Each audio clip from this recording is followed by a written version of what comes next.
1 2 3 1 2 1 2 3 1 2 1 2 3 1 2 1 2 3 1 2 1 2 3 1 2 1 2 3 1 2 1 2 3 Thank you very much.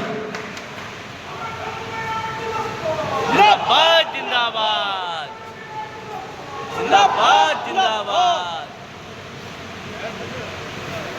आज के इस कार्यक्रम के अपने ईआरएमए के अध्यक्ष अमित कुमार वर्मन जी, ईआरएमए के महामंत्री कॉमरेड अमित गौड़ जी, आज का इस कार्यक्रम का मुख्य अतिथि के रूप में हमारे बीच में विराजमान हमारा ऑल इंडिया रेजिमेंट फेडरेशन के आदरणीय महामंत्री कॉमरेड भगवान मिश्रा जी, हमारा एआरएम के महिलाओं के सब कुछ महिलाओं के नेता देवीनाथ सिंह जी, हमारा ईआरएमए के मुख्यालय मंडल के सारे पदाधिकारीगण और आप सभी यूथ महिला और कर्मचारी साथियों, आप देख रहे हैं कि बारिश बड़े जोरदार हो रहा है, उसकी आवाज़ अलग है। अभी अभी हमारा जो महामंत्री जी आपके सामने जो पेश कर रहा था, मैंने हमारा साथी को बुला के पूछा ये कॉमेंट क्या कह रहे थे, मैं वो भाषा समझ नहीं रहा था, मैं उनको पूछा तो मुझे वो बताया कि एक्चुअल में क्या कह रहा है। तो मैंने उनको कहा कि हमारा जो महामंत्री जी अमित गौड़ जी अगर जवानी के सौ में कहीं फिल्म फील्ड में उतर जाते हैं तो आज वो फिल्म फील्ड के हीरो रहता है। मैं बोला इतने अच्छे ढंग से आपको अपने को आपको बताने का काम किया। तो मैं ज़्यादा विशाल इस पर न जाते हुए, क्योंकि सुबह से आप लोग सब महिलाओं के कार्यक्रम, यूथ के कार्यक्रम, अन्य कार्यक्रमों में आप लोग व्यस्त हैं और हमारे बीच में हमारा आदरणीय महामंत्री है, उनसे ज़्यादा आपको सुनना है, इसलिए मैं ज़्यादा नहीं समझ लूँगा, लेकिन थोड़ा सा मैं आपको जरूर कहना चाहूँगा। क्योंकि हम लोग आने के बाद हमारा जो महामंत्री जी के आदेश अनुसार एआरएफ के आदरणीय महामंत्री जी के साथ में ट्रैक के अंदर कुछ ट्रैकमैनों को मिलने का मौका, साथ साथ में रनिंग साथ के साथियों को मिलने का मौका, साथ साथ में आरओएच के साथियों को मिलने का मौका, साथ साथ में टीआरडीओ के कर्मचारियों के साथ में मिलने का मौका हमें मिला। जहाँ कहीं भी गया लोगों ने जो सवाल कर रहा था, वो सवाल करने के बाद मैं आपको एक लाइन कहना चाहता हूँ, अगर आज का जो मौजूदा सरकार से अगर आपको कुछ भी चाहिए, कोई भी चीज़, आप यूपीएससी की बात करो, ओपीएससी की बात करो, वैकेंसी की बात करो, स्थानांतरण की बात करो, प्रमोशन की बात करो, टीडीसी की बात करो, एडीसी की बात करो, फिटमेंट फॉर्मूला की बात करो, बहुत सारे लोग ऐसे अलग अलग चीज़ों के बारे में पूछने का काम किया। मैं आपको कहता हूँ लाल झंडे की यूनियन को जितनी ताकतवर बनाएगा तो आपका काम चलेगा। अगर लाल झंडे की यूनियन की ताकत नहीं रहेगा तो बोलने वाला नहीं, मैं आपको कहना चाहता हूँ। आज हमारे बहुत सारे मुद्दा है, क्योंकि कल हम जैसा मैं आज कल रात को एक महामंत्री जी से बात किया, आपने देखा होगा सेवानिवृत्ति के बाद में हमारा जो भाग रही है, जो सेवानिवृत्ति 60 साल के बाद होने के बाद जितने भी कर्मचारी सेवानिवृत्ति हुए सबको रेल के अंदर फिर से रीएंगेज करने का आदेश जारी हुआ था। उसके विरुद्ध में फेडरेशन ने लिखा बात लगे, लेकिन 19 तारीख को रनिंग साहब की बात मैं इसलिए कर रहा हूँ, हमको आज भी याद है 2003 के अंदर जब नीतीश कुमार जी जब हमारे रेल मंत्री हुआ करता था, उस समय वहाँ सुरक्षा संवाद इलाहाबाद के अंदर करने के काम किए। सुरक्षा संवाद के बाद में उस समय के रेल मंत्री ने कहा था, खास करके हमारा ट्रांसमेंट के अंदर, इंजीनियरिंग के अंदर काम करने वाला कर्मचारी, साथ साथ में हमारा जो लोकोरेटिंग के अंदर काम करने वाला कर्मचारी, इनको सबसे ज़्यादा सुरक्षा में मानते हुए 57 साल के अंदर इनको रिटायरमेंट करके राजनीति के अंदर इनके बच्चों को भर्ती किया जा सकता है। क्योंकि उस समय की सरकार कह रहा था इनको 60 साल तक ले जाना, इनको 57 साल में रिटायरमेंट कराना और उनके बच्चे को भर्ती कराना चाहिए, आदेश जारी किया था। उसके अंदर ऑल इंडिया में पूरी ताकत लगा के हमारे बहुत सारे कर्मचारी को, बच्चों को हमारा भाग रेल के अंदर, तीसरे दिल्ली के अंदर लगाने के काम किए। साथ साथ में आज के हमारे आदरणीय महामंत्री जी, इन्होंने उसको जोड़ते हुए बहुत सारे हमारे जो डिपार्टमेंट को उसके अंदर जोड़ने का काम किया था। ऑपरेटिंग को, टीआरडी को, मैकेनिकल को, इलेक्ट्रिकल को, कारपेट को, लोकोरेट को, बहुत सारे डिपार्टमेंट को उसके अंदर जोड़ने का काम किया था और उनका कर्मचारियों को 57 साल में रिटायरमेंट करके हमारे रेल के अंदर लाने का काम किया था। लेकिन आज की सरकार कह रहा है 60 साल के रिटायरमेंट होने के बाद में भी जो रनिंग तक गाड़ी चलाने वाले लोग, ट्रेन मैनेजर, इस तरीके के लोगों को भी अगर 60 साल के बाद में अगर नौकरी में लाने की बात है तो मैं आपको कहना चाहता हूँ, हम आप मैदान में जाना चाहिए, इनको विरोध करना चाहिए, इनको रुकवाना चाहिए, नए लोगों को भर्ती कराने की बात करना चाहिए, ये मैं आपसे कहना चाहता हूँ। आज जहाँ कहीं भी जाएगा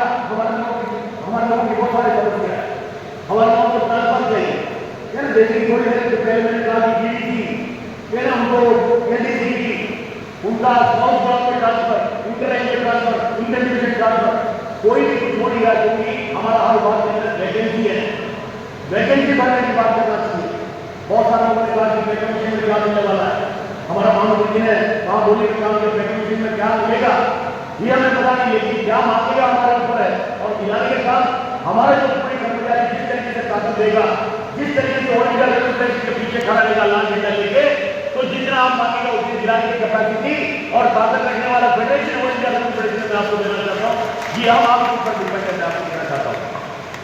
मैं आज कोई भी अधिकारी आएगा ना, लोग कहता कि बहुत सारे इशू पर लोग बात करते हैं कि है ना 8 घंटा काम कराओ, 9 घंटा काम कराओ, रेस्ट नहीं, ओवरटाइम नहीं, अधिकारी अपने मनमानी तरीके से काम कराने के काम करता है। मैं हमारे रेल के अंदर, मध्य रेल के अंदर जहाँ तक सवाल है, हम लोग इस तरीके से कोई दादागिरी वाली बात आकर फिर हम लोगों से बड़ा दादा कोई है ही नहीं। हम आपसे बड़ा दादा कोई है क्या रेल के अंदर? जो अधिकारी आ रहा 2 साल के लिए, 3 साल के लिए, उसके ऊपर 3 साल के बाद में स्थानांतरण होता है। लेकिन हम आप जो रेल के कर्मचारी हैं, एक बार भर्ती होने के बाद जब तक सेवानिवृत्त नहीं होता 60 साल तक वही जगह पे काम करने वाले हैं। तो रेल के अंदर कोई असली दादा हम आप है, हमारी ताकत को पहचानना चाहिए। मैं आपको कहना चाहता हूँ, कोई आपसे नजर उठा के देख नहीं सकता। साथियों मैं आपको कहना चाहता हूँ, तो अपनी ऑल इंडिया फेडरेशन पिछले साल में आपको मालूम है 100 साल पूरा किए, कितने 100 साल पिछले साल में 2024 में अप्रैल 24 तारीख को ऑल इंडिया रेलवे फेडरेशन ने 100 साल पूर्ण करने के काम किए। अभी थोड़ी देर पहले आपने देखा हमारा आदरणीय माननीय जी का 75वां जन्मदिन कुछ दिन पहले अगस्त 15 तारीख को बनाया। तो हमारे इस संगठन का जो महामंत्री और अध्यक्ष सारे पदाधिकारी ने मिलकर आप सबने मिलकर अपनी उनका जन्मदिन भी अंग्रेजी में कहते हैं कि बिलेटेड बर्थडे हम लोग करने के काम किए। लेकिन साथ साथ इस बात को भी मत भूलिएगा, यही महामंत्री जी अभी ऑल इंडिया रेलवे फेडरेशन की नेतृत्व करते हुए, नॉर्थन डेवलपमेंट यूनियन की नेतृत्व करते हुए, JCM की नेतृत्व करते हुए करीब 50 साल पूरा करना मैं पूरा किया। मैं आपको कहना चाहता हूँ, जितने भी तालियां बजाएगा वो कम पड़ेगा, जितने भी उनका प्रशंसा करेगा कम पड़ेगा। मैं आपको कहना चाहता हूँ। लेकिन अगर हमारे जो नौजवान साथी है, हम जो यूथ की बात कर रहा है, हर यूथ चाहता है कि हमको तुरंत एक काम होना चाहिए, हमारा प्रमोशन होना चाहिए, हमारा JDC होना चाहिए, हमारा LDC होना चाहिए, हमारा 12 साल हुआ हमारा प्रमोशन क्यों नहीं हो रहा? होना चाहिए। हम भी कहते हैं कि आपका प्रमोशन नहीं होना चाहिए, इसलिए तो हम लोग दिन रात मेहनत करते हैं, दिन रात लोगों को जोड़ने के काम किए हम लोग करता है। लेकिन लोग ये नहीं समझ रहे हैं हमारे देश के अंदर, ये समझना जरूरी है। मैं आपको कहना चाहता हूँ, जहाँ कहीं भी जाएगा तो हम लोगों को कहता हूँ आज देश के अंदर बेरोजगारों की संख्या कितनी है इसको समझने की जरूरत है। आज सरकार में बैठे लोगों को मालूम है देश के अंदर बेरोजगार पिछले चुनाव के समय सारे अखबार के जरिए पता चला था 24% बेरोजगार हमारे देश के अंदर है। हम आपसे ज्यादा लिखे पढ़े बच्चे बाहर घूम रहा है। तो हमारे रेल के अंदर जो भी पद की नियुक्त में, जो ट्रांसपोर्ट में हो, पोइंटमेंट में हो, ALP में हो, टिकटिंग में हो, PD में हो, कारखाने में हो, बुकिंग क्लर्क में हो, अकाउंट में हो, कैशियर मास्टर में हो, किसी विभाग के अंदर जो भर्ती हुआ मैं आपको कहना चाहता हूँ, सबसे पहले युवा जो लिखे पढ़ा युवा है उनको मैं कहना चाहता हूँ, हमको जो भारत रेल के अंदर एक कर्मचारी के नाते नौकरी मिला तो अपने आप को भाग्यशाली समझना चाहिए, लॉटरी मिला समझना चाहिए। मैं सबसे पहले आपको कहना चाहता हूँ, मैं जहाँ कहीं भी जाकर लोग इस बात करने का काम नहीं करता हूँ। लेकिन हम लिखे पढ़े, हमारे बच्चे लिखे पढ़े, जो नए लोग जितने भी हैं सब ग्रेजुएट है, पोस्ट ग्रेजुएट है, सब डिप्लोमा है, BTech है, MTech है, सब पढ़े हुए लोग हमारे बीच में। क्यों? हमसे ज्यादा लगभग लिखे पढ़े कोई देश के अंदर कोई कमी नहीं है, इसलिए लिखे पढ़े कर्मचारी हमारे बीच में आ रहा है। फिर उसको प्रमोशन देने की अभी कोविड में हमारे महामंत्री ने जो ट्राइबल से बात करके उनसे कहा था, जो TCPS tribal career progressive scheme जो करवाया था उनको 2800 तक की पेंशन दे जाने के काम किए किए। यही ऑल इंडिया रेलवे फेडरेशन की मैं आपको कहना चाहता हूँ, वही की मांग है। आने वाले दिनों उनको 42 की मांग यही ऑल इंडिया फेडरेशन कर रहा है, इसको भूलिएगा नहीं। मैं आपको कहना चाहता हूँ, तो हम लोग ये सारे चीज को बात कोई कैटेगरी का मुद्दा अपना मुझे पता नहीं सेक्रेटरी डिपार्टमेंट की कोई कर्मचारी महामंत्री जी से बात करके मैंने देखा कि शायद बात क्यों होगा। मुझे लगता है सबसे बड़ा परेशानी वाली एक विभाग जैसे इंजीनियरिंग है वैसे विभाग ऐसा नहीं का कम्युनिकेशन डिपार्टमेंट की कर्मचारी उनको भी बहुत बड़ा समस्या है। 1200 की इंसिडेंट आपने देखोगा कि भयानक दुर्घटना होने के काम किए। दुर्घटना होने के बाद हमारे रेल के कर्मचारी को पकड़ के जेल में डालने के काम किया, उन्होंने बड़ा गुनाह किया। हमारा रेल के कर्मचारी कोई जानबूझ के कोई गलती नहीं करता, कोई ड्राइवर कोई गलती नहीं करता जानबूझ के, कोई पोलिसमैन, कोई लोको पायलट, कोई ट्रेन मैनेजर कोई कारखाने की कर्मचारी, कोई इलेक्ट्रिकल की कर्मचारी, कोई मैकेनिकल की कर्मचारी, मैं कहता हूँ जानबूझकर कोई गलती करता नहीं।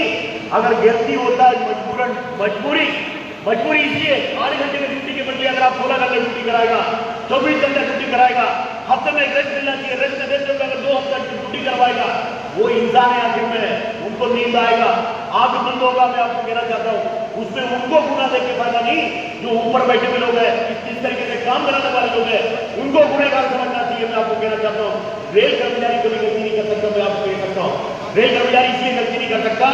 आप देश के अंदर 2020 के अंदर जो कोविड की बीमारी आया, आपने देखा होगा बीमारी आने के बाद मुंबई के अंदर बड़े बड़े अस्पताल का जो डॉक्टर लोग हमारे दोस्त लोग था, जैसे मार्च 22 2020 के अंदर जो लॉकडाउन डिक्लेयर हुआ, अच्छे डॉक्टर लोग छुट्टी लेके चले गए।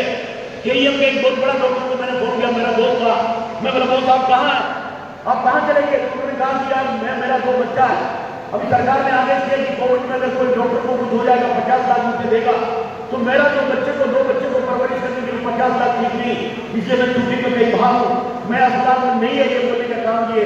उसके बाद में 15-20 दिन के बाद में सारे राज्य सरकारों ने, सारे केंद्र सरकार ने आदेश देने के बाद सारे डॉक्टर वापस आए।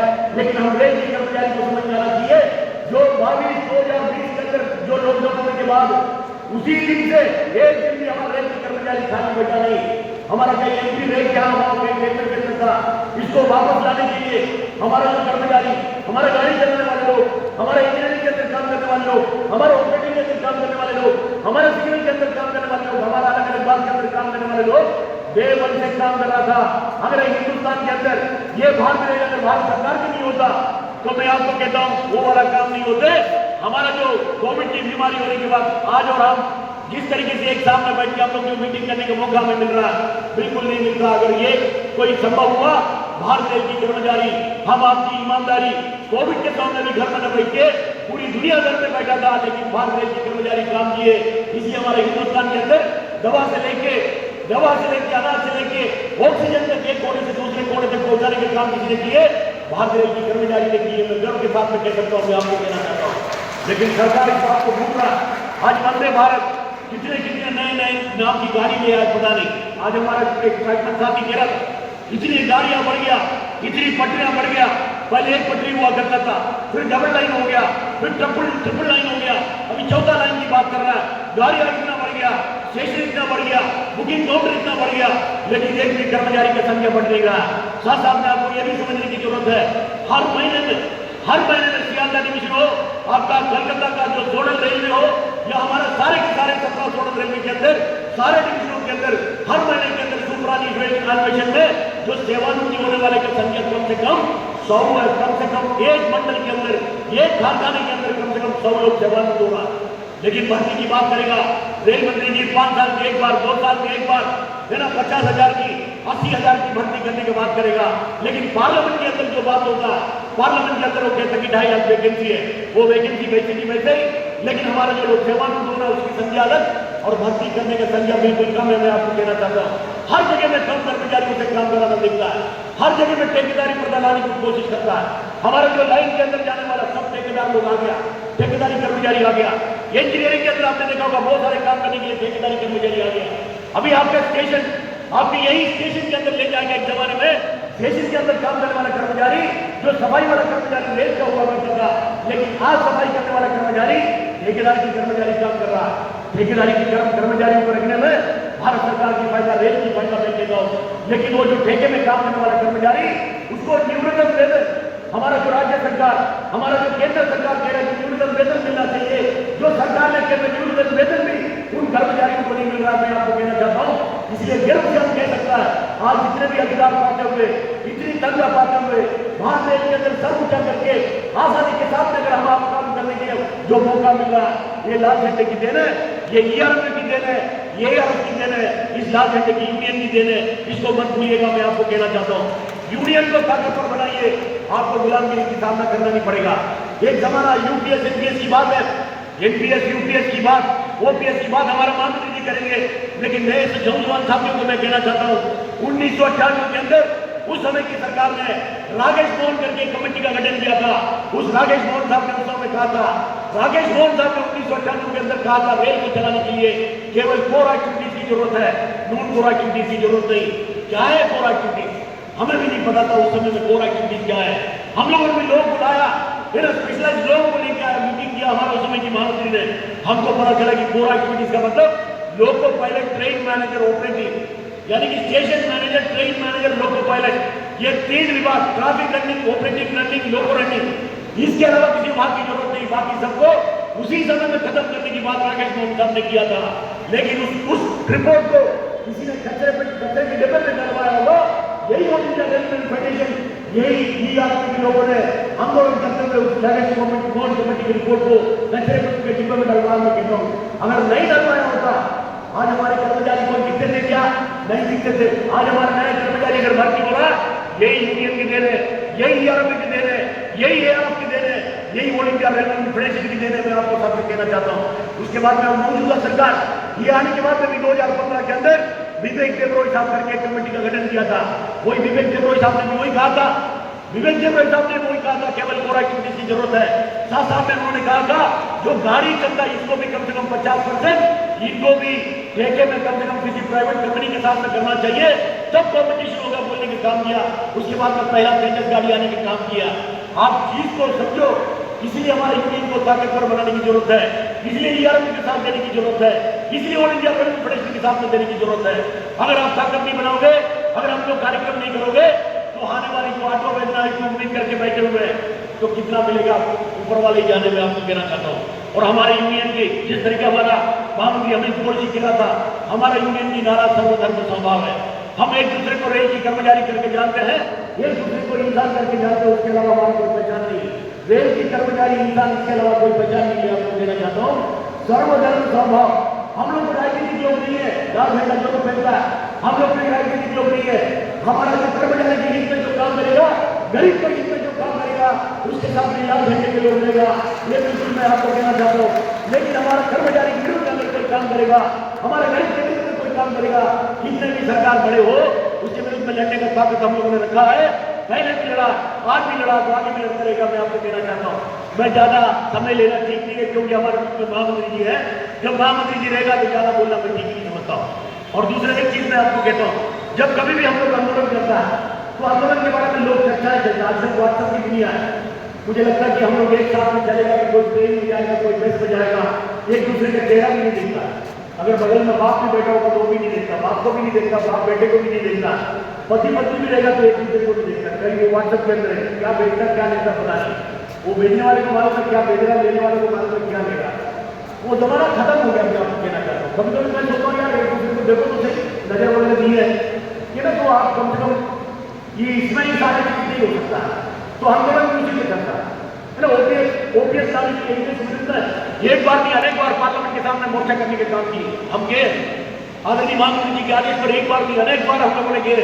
अमित गोयल जी पूरी टीम को लेकर आपकी महामंत्री आए, लेकिन उस समय हमें लगा हमारा जो न्यू पेंशन के अंदर एक 2004 के बाद में भर्ती में कितने लोग उसमें आए, बहुत बड़ा सवाल है। मुझे लगता है कि उस समय जितने भी बार हम पार्लियामेंट के सामने गए, मुझे लगता है कि मुश्किल से 10% लोगों का जो न्यू पेंशन स्कीम के लोग उस समय पार्लियामेंट के सामने आया हुआ। लेकिन जो न्यू पेंशन स्कीम खत्म करना चाहिए, ओपीएस चाहिए, कौन बोल रहा था? जो ओपीएस वाला कह रहा था, क्योंकि जितने भी लीडर लोग हैं, जो ओपीएस पाने वाले लोग हैं, जो ओपीएस मिलने वाले लोग, वही कह रहा था कि एनपीएस नहीं चलेगा, ओपीएस चाहिए। और जिसको एनपीएस मिल रहा था, उस समय लोगों को लग रहा कि उस समय की सरकार ने जिस तरीके से आदेश दिए, भाई कोई चिंता करने की जरूरत नहीं, क्योंकि उनकी सरकार चल रहा था। उन्होंने कहा कि आने वाले दिनों में जब आपकी सेवानिवृत्ति होगा, जो शेयर बाजार के अंदर पैसा डाला इतना गुना बढ़ेगा, जो ओपीएस के अंदर जिसको जितनी पेंशन मिलेगा उससे 4 गुना 5 गुना ज्यादा पेंशन आपको मिलेगा, ऐसा लोगों ने कहा था। लोग उसी के भरोसे बैठे थे। लेकिन आखिरी में अभी जो रिटर्न हो रहा था, सेवानिवृत्त हो रहा था, कोई डिफेंस से आए लोग, जो दयाधार पर आए लोग, जो सेवानिवृत्त हो रहा था, जब उनको पेंशन नहीं मिल रहा था, जब मिनिमम पेंशन वाली मामला आ गया, उसको लेकर हमारे महामंत्री जी ने, हमारा ऑल इंडिया रेलवे फेडरेशन ने बिल्कुल मैदान में उतर के काम करने के काम किए। पूरे हिंदुस्तान के लाल झंडे की यूनियन एक साथ में, सारा यूनियन एक साथ में आके उनके नेतृत्व में काम करने के काम किए। तब तो कम से कम मिनिमम गारंटी पेंशन सरकार करने के काम किया, नहीं सरकार चर्चा करने को भी तैयार की। तब आपको कहना चाहता हूँ ये यूनियन की ताकत है, इस बात को आप मानिएगा। इसलिए मैं आपको कहता हूँ ताकत जितना ज्यादा रहेगा उतना काम हमारा होगा। उससे ज्यादा नहीं लेते हुए 2024 के अंदर इतनी भयानक मान्यता का एक चुनाव हमारे हिंदुस्तान के अंदर हुआ। मैं इससे रेलवे के महामंत्री इस सेंट्रल के अध्यक्ष जी और इनके मुख्यालय के मंडल के युवा महिला जो टीम को मैं अभिनंदन करना चाहता हूँ। जिस तरीके से चुनाव के अंदर आप लोगों ने प्रथम स्थान लेके अच्छा वोटिंग परसेंटेज लेके आप जीतने का काम दिया, मैं नेशनल रेलवे मजदूर यूनियन की तरफ से पूरा हमारा जो केडर की तरफ से मैं आपका अभिनंदन करना चाहता हूँ। जो जीत आपने हासिल किया इसमें कोई सवाल नहीं है, क्योंकि हिंदुस्तान के अंदर चुनाव के अंदर जिस तरीके से मामला चल रहा था, जो सरकार एक तरफ बाकी जितने भी एक साथ जो दूसरे यूनियन दूसरे राजनीतिक यूनियन सारे लोग एक साथ और राजनीतिक यूनियन अकेले लड़ने के काम किए, अकेले लड़के भी प्रथम स्थान लाना कोई खाने का काम नहीं है।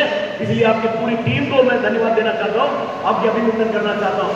जहां तक मैं इसलिए कहूंगा, मैं जहां कहीं भी आएगा तो लोगों के सामने एक ही बात करता हूँ, महामंत्री जी अगर आपको लगता है किसी भी बात को लेकर ट्रांसपोर्ट के ऊपर होने वाला अन्याय को लेकर या एनपीएस और यूपीएस ओपीएस को लाने की बात को लेकर या रनिंग साहब के ऊपर जो कहानी होगा उसको लेकर या TV electrical department electrical operating mechanical किसी विभाग को मामले को लेकर या मिनिस्ट्रियल अकाउंट स्टोर्स मेरा कमीशन किसी विभाग को किसी बात को लेकर आपको लगेगा सरकार कुछ ज्यादा ही कर रहा है, भाग रेल के झटका देने की जरूरत है, एक आदेश करिएगा आधा घंटे में अगर सेंट्रल में बंद नहीं हुआ तो मैं सारे जनता को देना चाहता हूँ।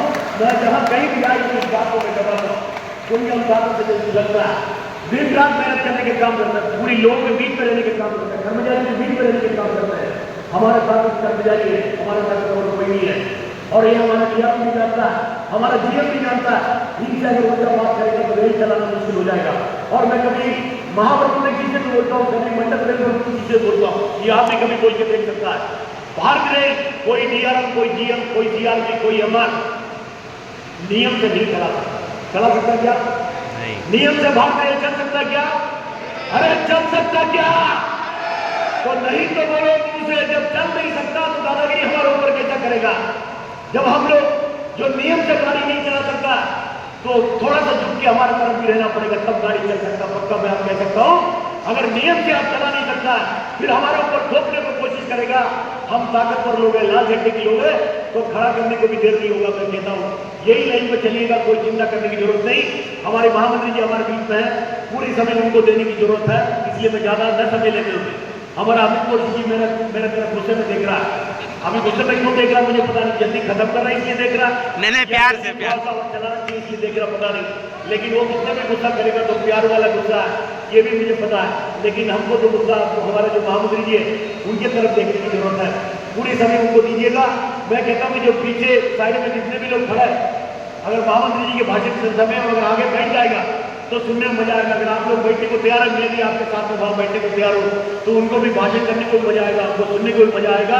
इतने बोलते हुए एक जोरदार नारा सबके मुंह से आवाज निकलना चाहिए, सबके मुंह से, ईस्टर्न रेलवे यूनियन जिंदाबाद जिंदाबाद जिंदाबाद। हमारा नारा का लेवल अलग है, वो आपको पता नहीं, कभी मुंबई में कोई आया होगा हमारे प्रोग्राम के अंदर देखा होगा हमारा लेवल क्या है, वो थोड़ा सा अलग लेवल है। थोड़ा सब लोग मुंह से आवाज करिए। इधर हमारे इधर तम्बाकू वगैरह खाने वाले कोई नहीं, इधर कोई ऐसा आता है तम्बाकू वगैरह खाने में नहीं ना, मुंह में गुटखा वगैरह खाने का आदत नहीं। ये गुटखा वगैरह खाने का आदत होगा तो जिंदाबाद मत करना, आगे वाले का कपड़ा खराब करेगा, फिर उसके घर को मारना नहीं होगा। इसके लिए ये बिल्कुल चिंता करिएगा, अगर रहेगा थोड़ा हाथ में लीजिएगा, थोड़ा सा आवाज करिएगा, उठती बात नहीं, सबके मुंह से आवाज आना चाहिए, सबके मुंह से।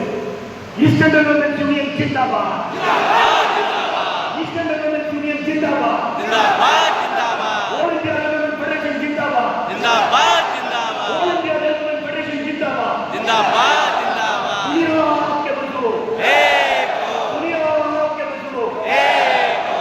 मुझे पता नहीं कुछ लोग इसको जिंदाबाद कर नहीं रहे, वो तो सोच रहे कि क्या करेंगे, कुछ लोग ऐसे ही हाथ कर रहे हैं, मुंह से कुछ आई नहीं, कुछ लोग मुंह से कर रहे हैं, हाथ नहीं कर रहा है, अपने अपनी बनी इसके लिए जबरदस्ती नहीं कर सकते ना। अगर आपको दिल से इच्छा तो और एक बार पूरा आवाज आना चाहिए आपका, सियादा डिवीजन में डीआरएम का दफ्तर तक आवाज जाएगा।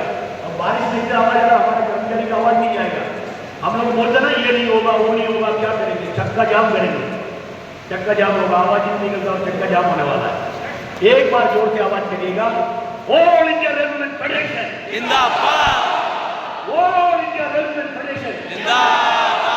मोहम्मद शुमार मिश्रा जी को लाख सलाम, लाल सलाम, लाल सलाम, मोहम्मद शुमार मिश्रा जी को लाख सलाम। लाल सलाम, लाल सलाम। दुनिया आपके मजदूर, एक हो, दुनिया आपके मजदूर। एक लाल सलाम लाल